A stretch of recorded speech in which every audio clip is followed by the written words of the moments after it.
Hello, I'm Margot Politis. Welcome to Study English IELTS preparation.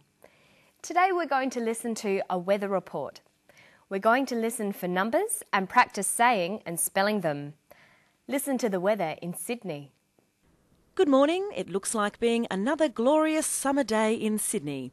Temperatures will range from a minimum of 16 degrees in Richmond and 17 degrees in the city, with maximum temperatures reaching the high 20s, with 29 in Richmond and 27 in the city by early afternoon.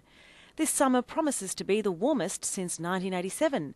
The average minimum for this time of the year is 15 degrees Celsius and the average maximum is 22.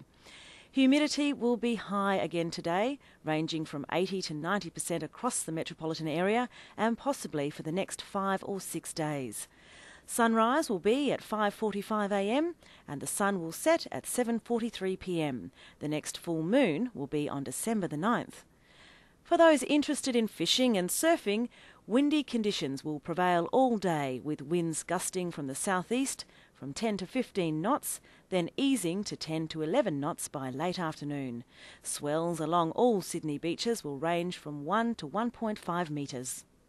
So counting and numbers are a very important part of language.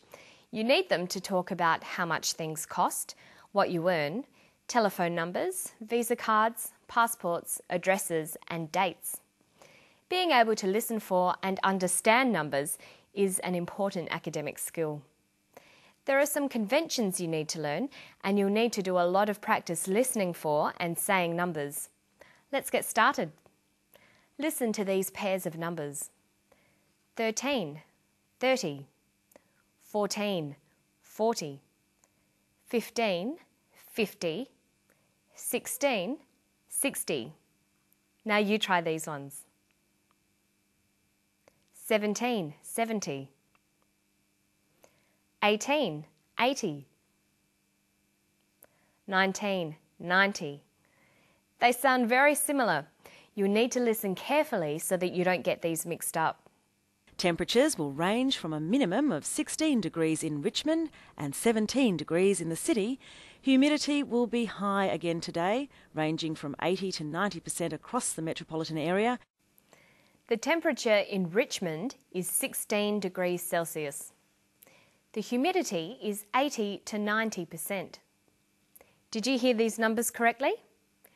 If you don't understand what someone said, ask them to repeat and stress the key syllable. And that will be $16. Did you say 16 or 60? Usually the first syllable in a number is stressed. 16, 60. Notice that it's the final N in teen that you have to be careful with. Teen, T. But of course, when you're listening for numbers, you can often work out the correct amount by the context. Try to always be aware of what seems right, even if you didn't quite hear properly. Pronunciation of years can sometimes be difficult as well. Listen to the clip. This summer promises to be the warmest since 1987. 1987. 1987. Notice where the stress comes. 1999. Let's practice some more. 2001. 1932. 2040. Or perhaps this will be read as 2040. I guess we'll have to wait and see. Notice 40 is spelt F-O-R-T-Y, not like 4 and 14. Okay, now let's look at temperatures. Temperatures will range from a minimum of 16 degrees in Richmond and 17 degrees in the city. Temperatures will range from 16 degrees Celsius. We write that as 16 degrees Celsius with a capital C. If it was in Fahrenheit, we'd write 16 degrees Fahrenheit with a capital F. But in Australia, we use Celsius.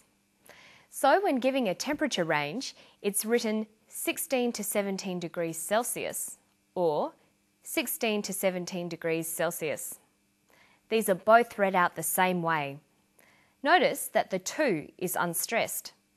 16 to 17 degrees Celsius.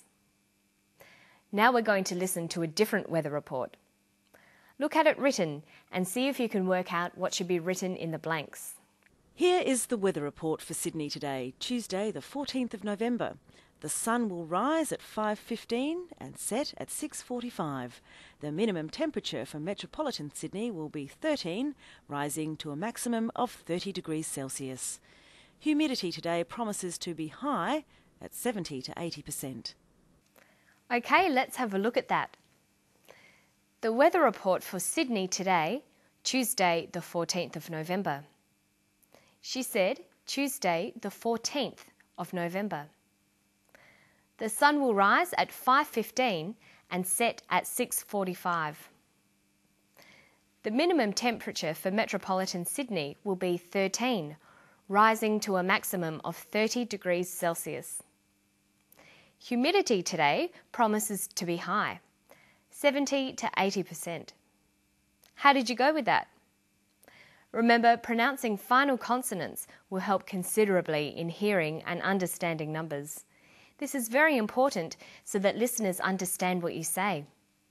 Listen to the pronunciation of numbers here. Humidity will be high again today, ranging from 80 to 90% across the metropolitan area and possibly for the next 5 or 6 days. She says 5 or 6 days.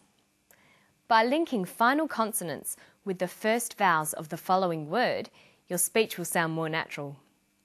We say 5 or 6, 7 and 8, 9 or 10.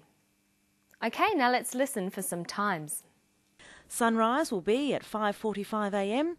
and the sun will set at 7:43 p.m. The next full moon will be on December the 9th. She says sunrise will be at 5:45 a.m. Sunset will be at 7:43 p.m. Notice the way we say the time. We say the hour and then the minutes as a whole number.